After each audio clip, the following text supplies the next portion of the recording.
10 vati snage koje je prošle godine u Americi proglašeno za pojačalo godine, koje je sasvim dovoljno za jedan vrlo ozbiljan nivo slušanja muzike. Audiomat lampaška pojačala se također ručno izrađuju u Francuskoj od 1986. godine. Uređaji su dugo osmišljavani i pažljivo podešeni pre puštanja u prodaju.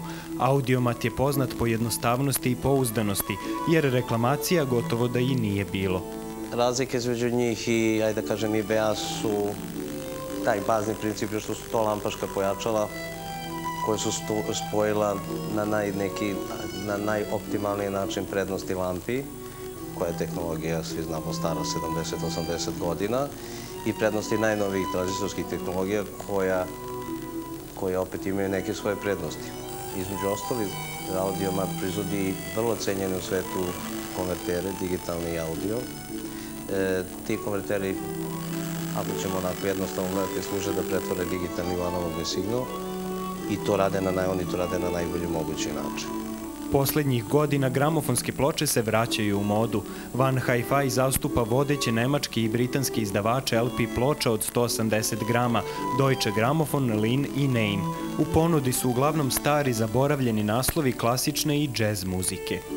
Dobro se podaje, ovo je tek Nora Jones najnoviji album koji je dobio silne nagrade po Americi. Onda je ovo jedan od najprodavanijih albuma Keith Jarretta. To je njegov živi album. Ajde da kažemo da je to neki džez. Onda na izdanju Deutsche Grammophona čuveni violinista Salvatore Accardo izvodi remek dela Paganinija. I kao jednu od poslastica za naše starije kupce, to je Ben Webster i Oscar Peterson.